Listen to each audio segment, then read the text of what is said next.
you very much, everybody. Ladies, this is such an honor. This is please be seated.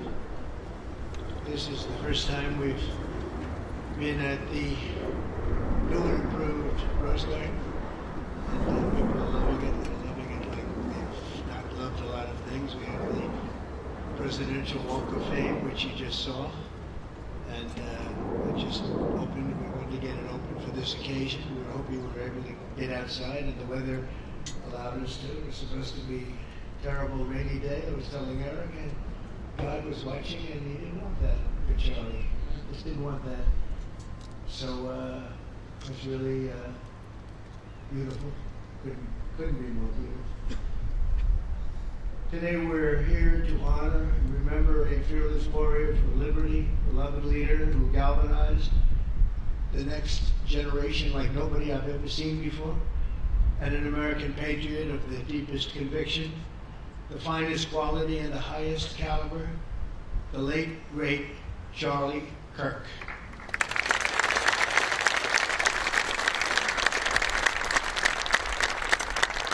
5 weeks ago, our nation was robbed of this extraordinary champion. He was a champion in every way. I got to know him so well. He didn't like losing. And he was able to fight people that were enemies. And he didn't necessarily love those enemies so much. You know, I heard he loved his enemies. And I said, wait a minute, is that the same Charlie that I know? I'm not sure, but I didn't want to get into it. But it was a horrible, heinous, demonic act of murder. He was assassinated in the prime of his life for boldly speaking the truth, for living his faith and relentlessly fighting for a better and stronger America. He loved this country. And that's why this afternoon it's my privilege to posthumously award Charles James Kirk, our nation's highest civilian honor, the Presidential Medal of Freedom.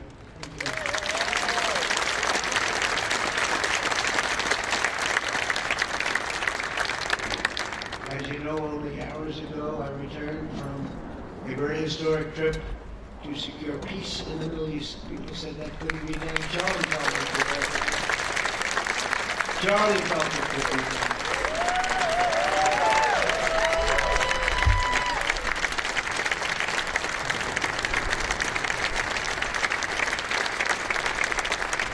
Thank you very much. But I raced back halfway around the globe. I was going to call Erica and say, Erica, could you maybe move it to Friday? And I didn't have the courage to call. But you know why I didn't go? Because I heard today was Charlie's birthday. And I said, you know, that was indefinite.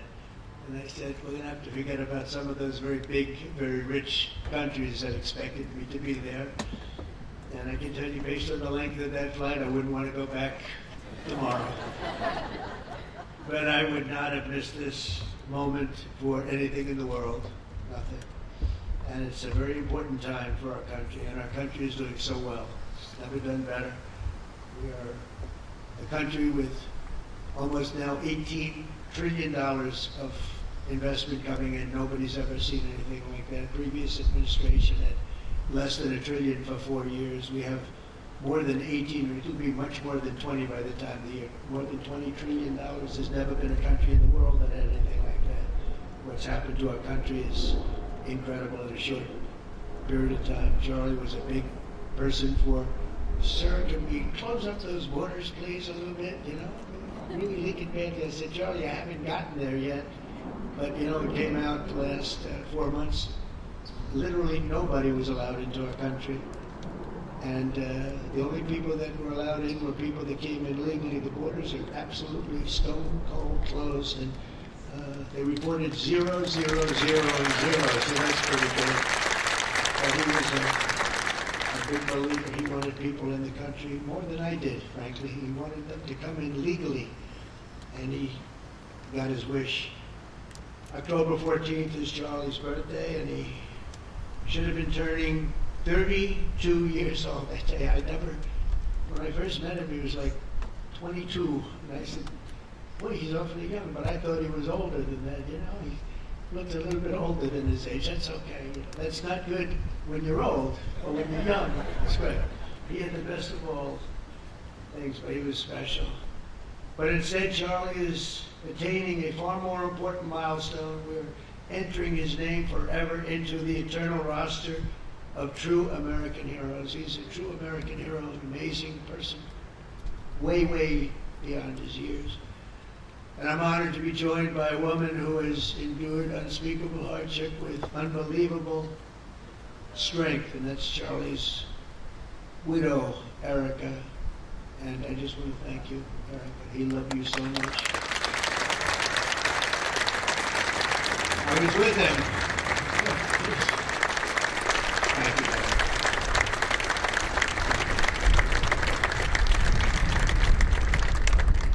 I was with him before I met Erica, and he told me he was going to get married. He said, "You won't believe how beautiful she is." I said, "Well, then now that I meet her, he's right." But then he also said, "And you know what? She's like the smartest person I know." See, they do go together on occasion. Not often. Not often. But on occasion they go together. But he was in love with you. He was deeply in love with you. It's great. Erica, your love and courage have been an inspiration to all of us, and we will always be here for you, and we're always going to be here for your gorgeous, beautiful children. And we'll never forget what your family has sacrificed for our country and loved our country. When things were going badly for our country, he was so, as you know, angry. He would get angry because he said it doesn't have to be that way. We're also pleased to be joined by an incredible group of Charlie's friends, very powerful friends actually, and some not so powerful, and they're actually better people, okay? I know the less powerful ones, I have to tell you that, all of you power guys down here. The best ones in the group are the ones that are less successful, but that happens too. No, they're all great, and they're here. And let's start with Erica's father. Where is Erica's father? Where are you? Where are you, Dad? Oh, look at him. Wow. I want to get a hat like that, too. I like that. How are you? Nice to see you again. Thanks as well to Vice President J.D. Vance, who's been fantastic. J.D., thank you very much. Did a great job. Did a great job on Sunday with George Slavodopoulos. Put him away pretty good. Second lady, who's a phenomenal woman, Usha Vance. Thank you very much, Usha. Thank you very much. Great woman. President of Argentina. He wanted to be here. Argentina's a serious flight, right? And he's become a superstar, and he's doing amazing things. He's a MAGA person, but it's make Argentina great again. That's what he does, right? And I want you to stand, please, Javier. Javier, doing a great job.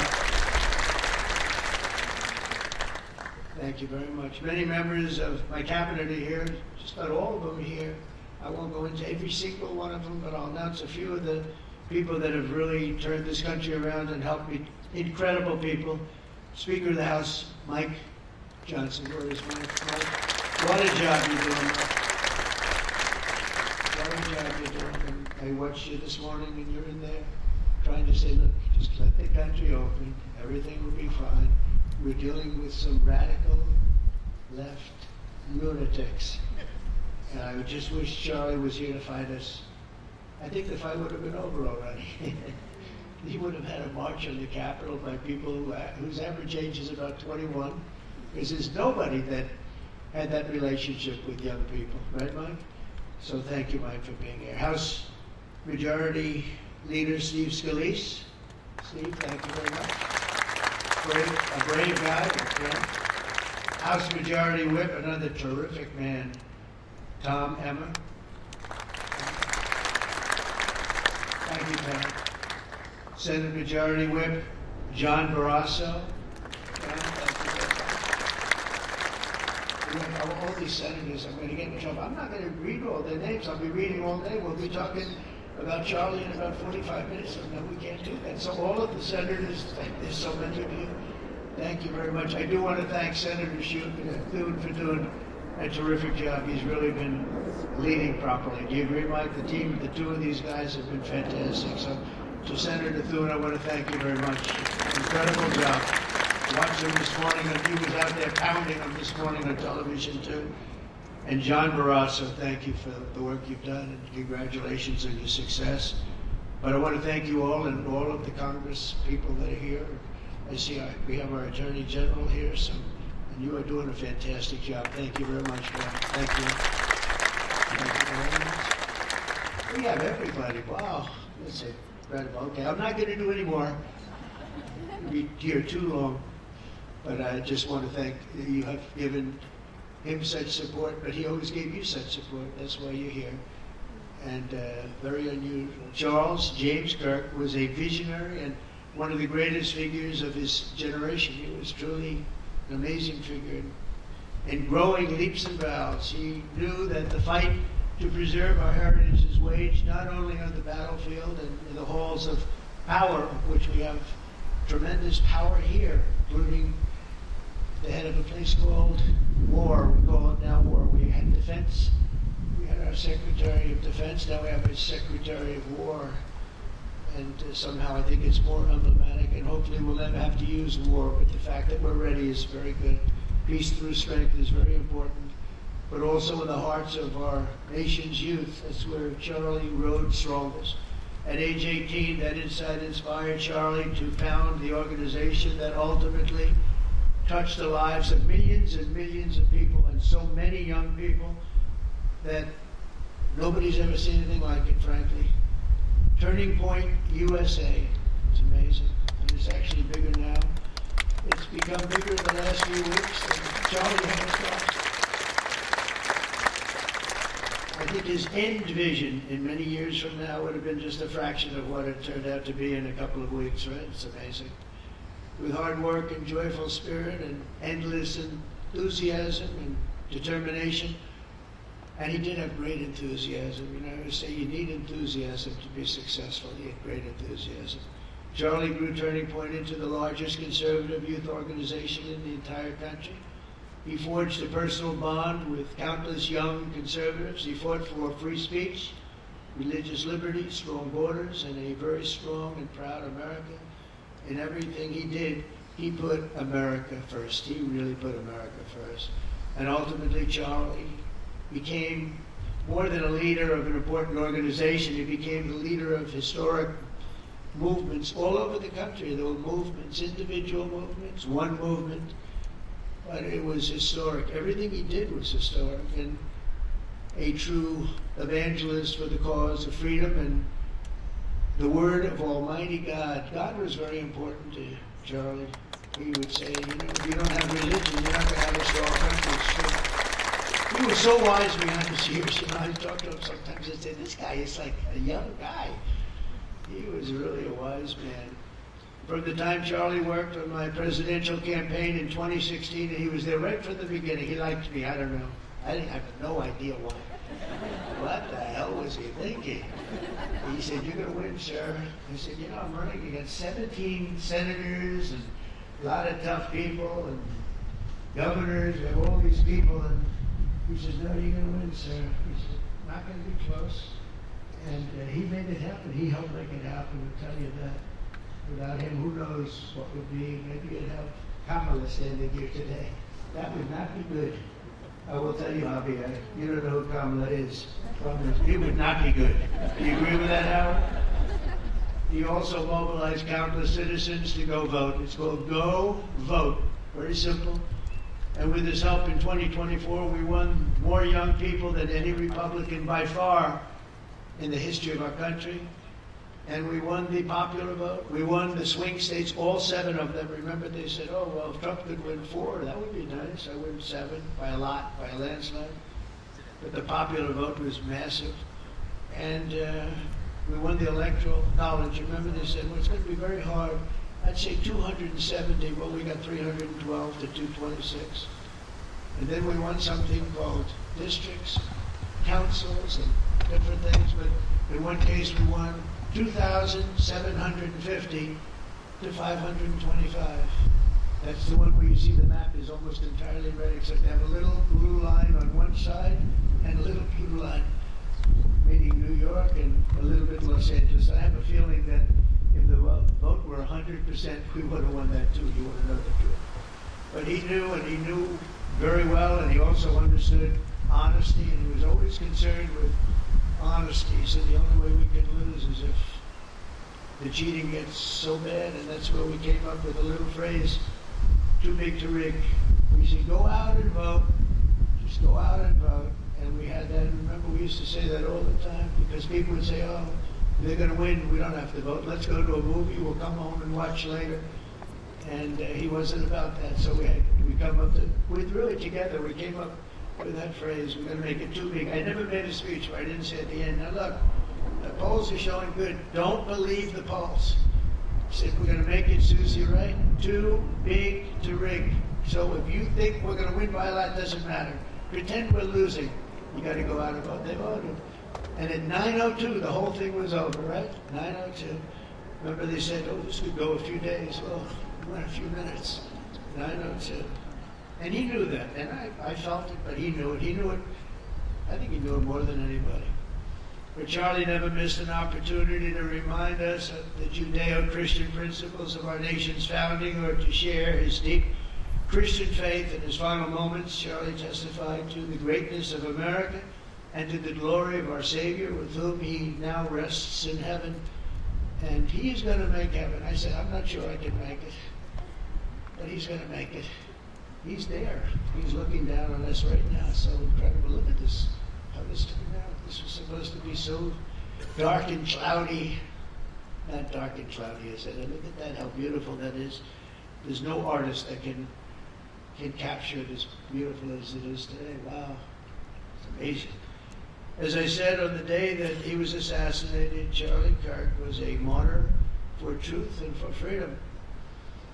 And from Socrates to think, and to St. Peter, from Abraham Lincoln to Martin Luther King, those who change history the most, and he really did, have always risked their lives for causes they were put on earth to defend. He was put on earth to do exactly what he was doing. He didn't want to waste time. He would have been a top student at any college in the country. I know the college as well. He's smarter than the guys there. He was so smart.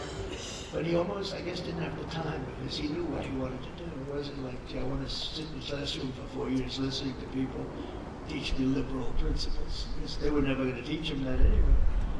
But he didn't have the time. He really didn't have the time.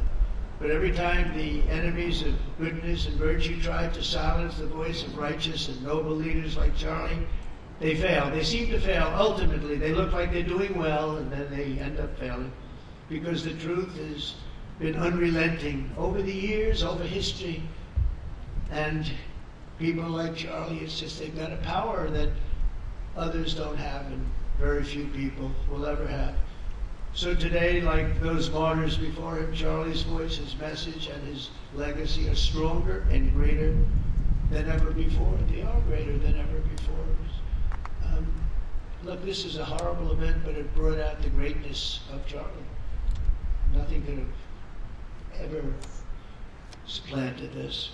It's incredible, the way people are talking about him. And with great love. I mean, I read so many stories about some of the enemies, but I watch the enemies, and it's hard for them to speak badly about him, because they just don't. And then you do have people in the days since Charlie's killing, we've seen exactly why our country so dearly needed his example. We've watched legions of far-left radicals resort to desperate acts of violence and terror because they know that their ideas and arguments are persuading no one. They know that they're failing. They have the devil's ideology, and they're failing, and they know it, they feel it, and they become violent. They seem to become very violent on the left. They've rammed vehicles into federal law enforcement, fired sniper rifles at ICE agents, and me, you know. But I made a turn at a good time. I turned to the right. Charlie couldn't believe it, actually. He said, how the hell did you make that turn? I said, I don't know. But fired rifles, threatened the lives of our Supreme Court justices, our great justices. They have to be protected. We just issued a lot of money, $60 million, to protect the Supreme Court justices. Very important. We can't let anything happen. In places of worship, we're protecting our people. We've seen that a candidate for Attorney General in Virginia boasted that he would want to see the Republican legislature, a legislator in Virginia shot in the head and to see his children murdered. He actually said this. And now he continues to run for office, and most people continue to back him, but he said he wants his man shot. He said shot in the head and to see his children murdered. And they keep running. Pretty amazing, right? That's a bad one. Let's see how that turns out, but that's a really bad one. Nobody's heard that one before. Especially in the wake of Charlie's assassination, our country must have absolutely no tolerance for this radical left violence, extremism, and terror. We're done with the angry mobs, and we're not going to let our cities be unsafe. We're going to make sure our cities are safe. When you have Chicago, where they had 4,000 people murdered over a very short period of time, 4,000 people. And then we have a governor stand up and say, oh, things are going swimmingly. No, they're not. We're going to make Chicago safe, just like we're going to make, look what we did in D.C. It's so nice that we started here, because this was one of the most violent places in the United States. It'd be dangerous to be right out here. But you couldn't go to a restaurant. The restaurants were all dying. The whole place was dying. You'd have these gorgeous, look at the Washington Monument over there. You'd have these gorgeous buildings and monuments and structures. And people were afraid to leave their apartment. They were afraid to go to work. They'd get into an Uber, and they'd feel safe, and then the Uber would be attacked. They thought they made it to safety, and then the Uber was attacked on the trip in. But we've done a great job, and now it's considered a totally safe city. We haven't had problems. It took us 12 days to make it great. We took out, Pam, 1,700 hard criminals, career criminals in many cases, but these are hardened criminals. Many of them came in through the Biden open borders. We brought them back to the countries. And a couple were so violent that we put them in jail. We don't want to take a chance that they could get back in, because no matter how good we do, somebody can sneak in. They were so violent and so bad. One arrested 28 times. Every time he left prison, he'd get into a violent incident. 28 times. And we put him away for a long time. But we're done with the angry mobs. We're done with it. This is such an unbelievable place right now. You take a look where you can walk down the middle of the street with your wife or your husband. Your children can walk. They can walk alone. It doesn't matter. They can walk anywhere in Washington, and they're safe now. If this were a year and a half ago, they'd have a serious chance of being badly hurt, even killed. They come in from Indiana, they come in from Iowa, they come from Florida to see their nation's capital, and somebody would have to call the parents, I'm sorry, but your son or your daughter's been killed. Not anymore. You hear those sirens going off? That's good. That's a good sound. That means they either got the bad guy or they're going to stop the bad guy. You didn't hear that sound because nobody wanted to do anything. Nobody. Listen to the beauty of that sound. Seriously. And that's the real deal sirens. They're not politically correct sirens. You hear them, they're about 3 miles away. That's great. What a beautiful sound. They're stopping crime. That's what they're doing. So we're done with the voices of fools. They're fools. And death threats, and we're going to make our cities safe. And I thought it was Charlie's, one of his biggest dreams was that he couldn't believe it. Chicago's going to be a great city again. We've already, we sent people in there 6 months ago. This governor says, oh, crime is down. Yeah, that's because we had the FBI in there for 6 months, just preparing it for the bigger surge. And they've done a great job, the Gash and the FBI. They've done a great job, and they love doing it, They love being able to do it. They were restricted from doing it. They couldn't do anything. And now they're totally unrestricted. All they have to do is stop crime, and they're doing it. By the way, Memphis, as you know, you heard they went in about a week ago. one of the most dangerous places in the country, really in the world. It's not just the country. They have very few cities that would compare to some of these cities. You go to Afghanistan, you say, oh, that's unsafe. Well, the crime numbers are much better than crime numbers in places that we have. So Memphis, I understand, is doing unbelievably in 1 week. It's like a different place. This took 12 days, and then after that we just perfected it. But after 12 days, we had good safety here. After 1 month, it's like, it's really amazing. And by the way, restaurants are booming. Restaurants are opening up. The big problem we have, you can't get into a restaurant in D.C. anymore. So they're opening up. It's a beautiful thing to see. It's called safety. It's called law enforcement and letting them do their job. And that's why I said last month that I have directed the Attorney General and the Department of Homeland Security to confront the very real threat of left-wing terrorism in our country. It's a real threat. And not when you confront it, it's not, because they're not brave people. In fact, they're cowards. When you confront them, they immediately fold. You have to see them fold. You have to see them crying. They fold. But it includes dismantling the networks that fund them and finance them, and we're finding out who those networks are. We already know quite a few of them. When you see these violent incidents, and then you see people holding this gorgeous sign with beautiful wood, beautiful cardboard, wood, everything's perfect paint job, and they're all the same. There are thousands of them. You know that they weren't made in the basement out of love. They were made by anarchists. And in some cases, wealthy. I'll probably find some of my nice friends that are up there being so nice to me, especially lately. They've been very nice. But it surprises you who they may be. And you almost wonder why would they do it? But they're hurting our country, and we're really taking it back one by one. If we didn't go into Los Angeles early on in the administration, the commissioner, the chief of police in Los Angeles said, if they didn't go in, we would have lost our city. Now, they already lost 25,000 houses to fire because they wouldn't let the water come in from the Pacific Northwest, which they should have done. I told them, you better do it. They didn't do it, and we had 25,000 homes where they had no water in the sprinklers, they had no water in the fire hydrants. It would have been a different kind of thing if they did what they were supposed to do. We had to break in. We broke in and had the water come down. They said for the environment, it's great. They lost 25,000 houses. It's incredible. But the commissioner said without the federal government and President Trump's intervention, we would have lost the entire city. And we have the Olympics going there soon. I got the Olympics. We have the Olympics. We have the World Cup. And we have, most importantly, we have the 250th anniversary of our country. That's going to be most important. And all of these things are happening. We're going to have safe cities. We're going to have very, very safe cities. So 1 month after Charlie's death, we still feel the terrible shock and the pain of his loss, like just about nobody I can think of. Charlie Kirk was one of a kind. He was unstoppable. And he really was. Boy, when he had an idea in his head, he would call me, sir, please, you haven't done it yet. I said, Charlie, relax. Just relax. He didn't relax. He called me the next day again. Got it done. But he was like indomitable and always will be. He's really irreplaceable. Nobody can replace him.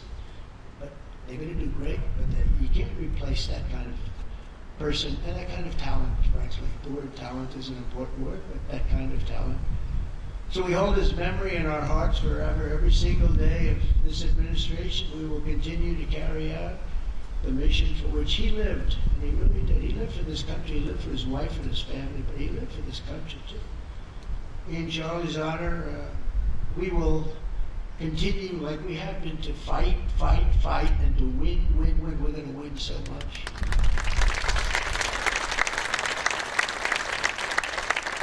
So, the Presidential Medal of Freedom is a big deal. You have the Congressional Medal of Honor, military, and the Presidential Medal of Freedom, which is civilian. And the Presidential Medal of Freedom is a really big deal. Very few people get it. Very few people, frankly, qualify. It's a decision of the President, but it's a qualification. It's a very hard one to get. And I would like to ask, if I might, the military aide to read Charles James Kirk's citation for the Presidential Medal of Freedom. Thank you very much. Thank you.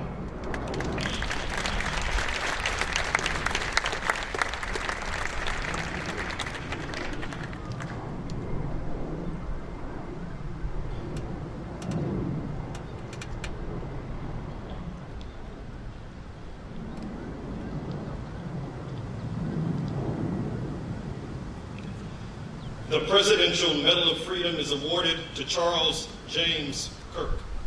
Accepting on behalf of Charlie is his wife, Mrs. Erica Kirk. Charlie Kirk was one of the most influential American political figures of his generation. At just 18 years old, he founded Turning Point USA and grew it into the largest conservative youth organization in the nation.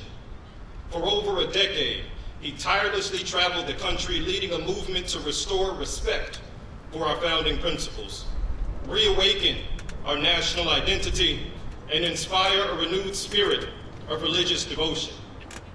He was one of the great debaters and communicators of his time. Despite receiving repeated threats, he remained undeterred and modeled courage, logic, humor, and grace to the next generation. On September 10th, 2025, at age 31, Charlie Kirk was assassinated while addressing a group of students. The United States honors him as a martyr for truth and freedom.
Charlie always admired your commitment to freedom, and that's something that both of you shared.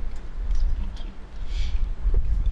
you. Your support of our family and the work that Charlie devoted his life to will be something we cherish forever. So thank you. To our gracious First Lady in her office for making this event possible, thank you as well.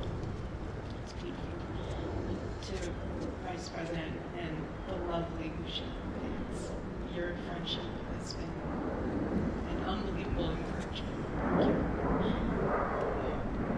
And to all our friends and family that are here and watching from all around the world, thank you for loving us. Thank you for praying for us and for believing in what Charlie believed in. And to our Turning Point USA staff and the Charlie Kirk Show staff, we love you more than you could ever know. And to the Turning Point USA chapters that are watching all across America right now, you are the heartbeat of this future and of this movement. Everything that Charlie built, you guys are the legacy holders of that. You're living proof that his mission did not die with him. It lives through you. And Charlie always said the next generation will decide whether freedom endures. And because of you, I know that freedom will endure. It will. And today we're gathered not only to celebrate Charlie's birthday, but to honor a truth that he gave his entire life to defend, and that's freedom.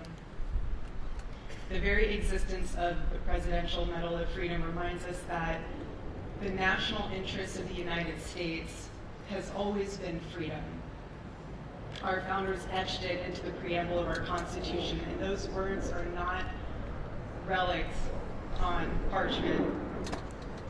They are a living covenant. The blessings of liberty are not man's invention, they are God's endowment. Charlie lived for those blessings, not as abstract words, but as sacred promises. He used to love to journal about this topic all the time, and with such a hard posture of gratitude. And he believed that liberty was both a right and a responsibility. And he used to say, freedom is the ability to do what is right without fear. And that's how he lived. He was free from fear. He was free from compromise, free from anything that could enslave his soul. His name, Charles, literally means free man. And that's exactly who my husband was. He was a free man. And from the time I met him, sitting across from him, being interviewed on politics and philosophy and theology, anything that Charlie loved, any topic he loved.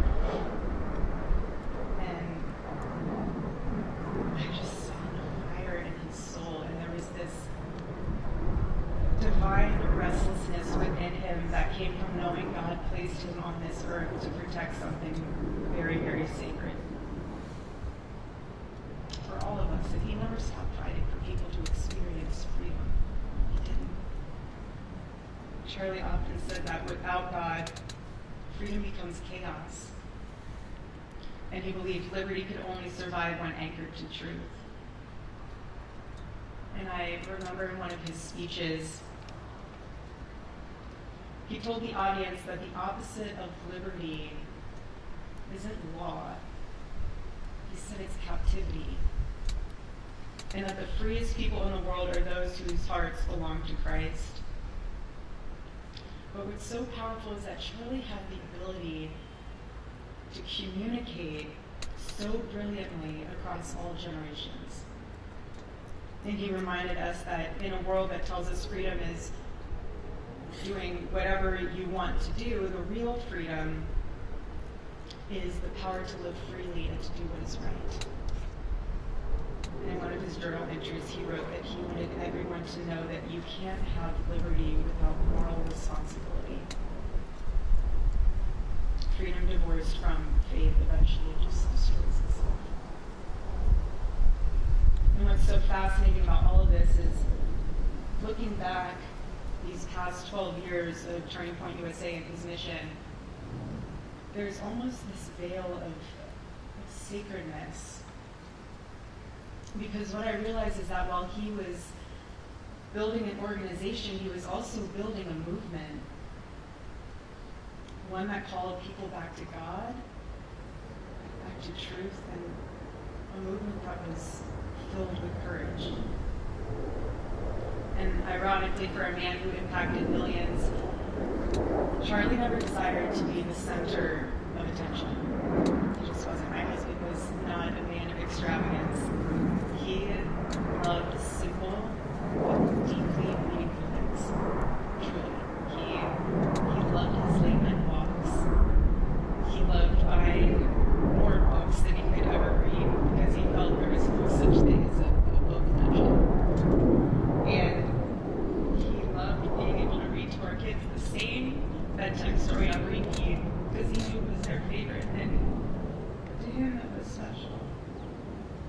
He loved to sit in the sun on a Saturday morning with his cup of decaf coffee, and his phone was off because he was honoring the Sabbath. And for him, it was that moment to catch his breath and just be in peace, because he was unreachable at the moment. And he preferred quiet birthdays. That never stopped me from doing anything when I was a leader. said, baby, I love your birthday. I said, because it's a day that God knew the world couldn't go another day without you.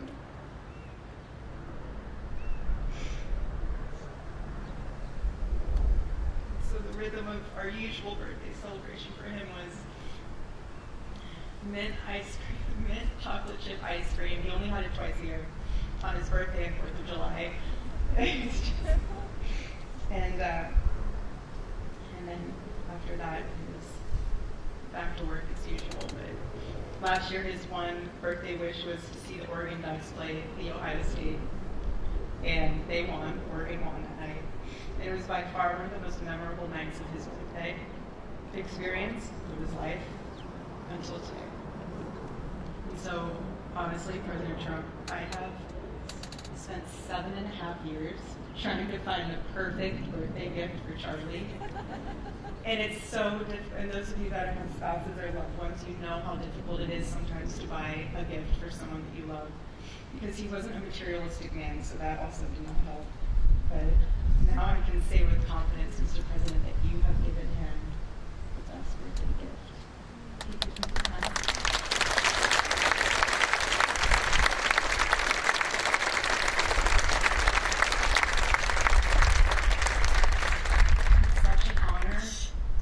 Recognition of the life lived for defending freedom. And that's what Charlie fought for until his last breath.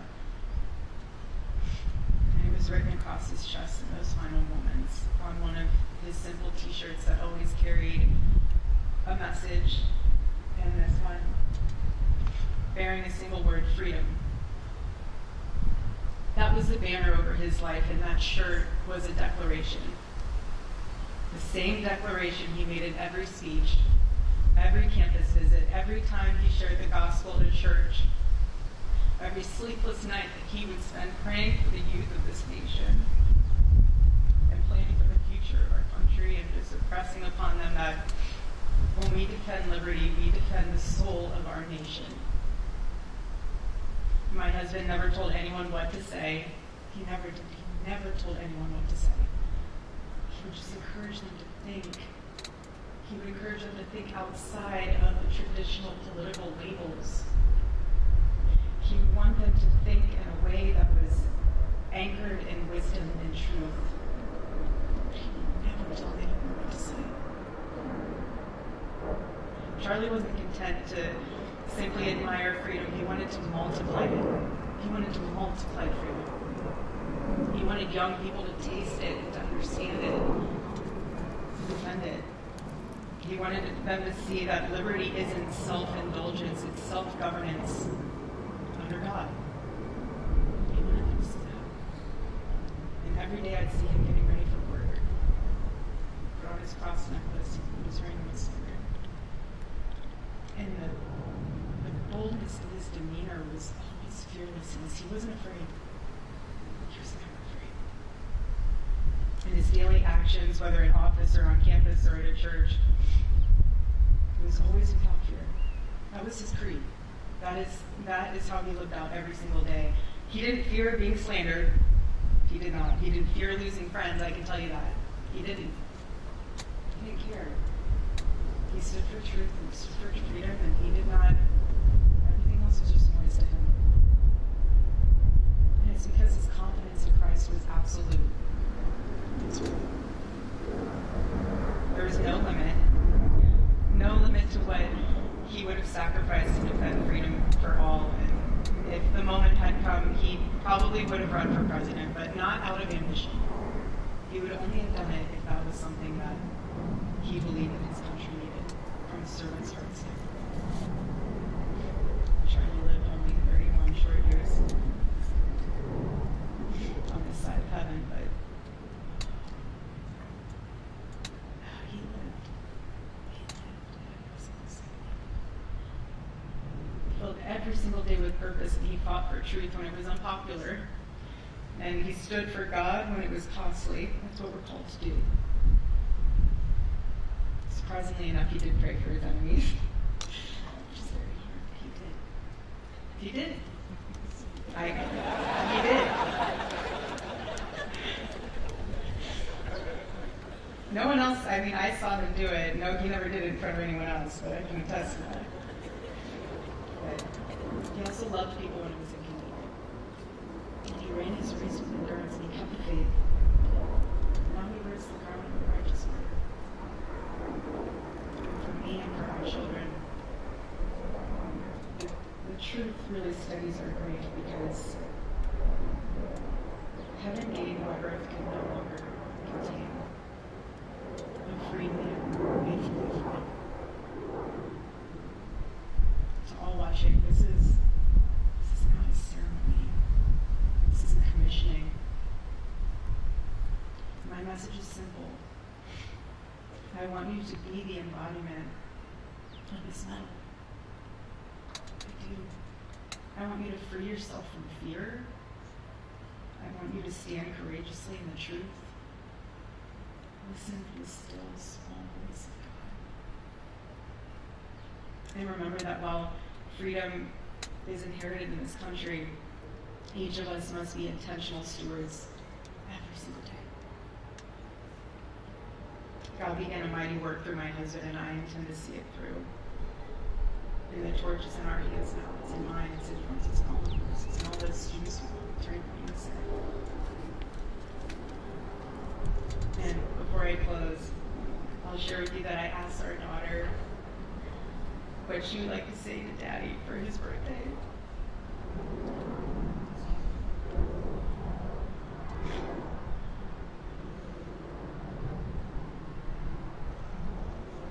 She said, "Happy birthday, Daddy. I want to give you a stuffed animal.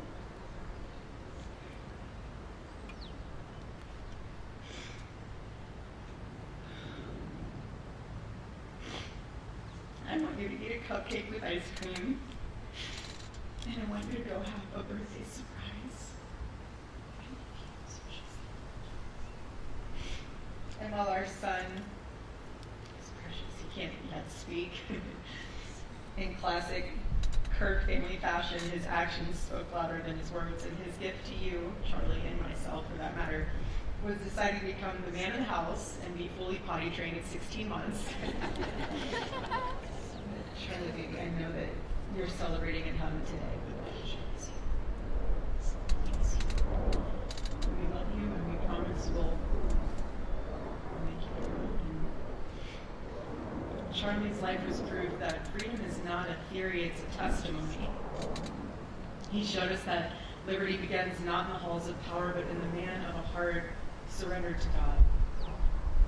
And so today, as we honor Charlie with this incredible presidential medal of freedom on his birthday, I stand with tears and just humbled heart and spirit, because his story reminds us all that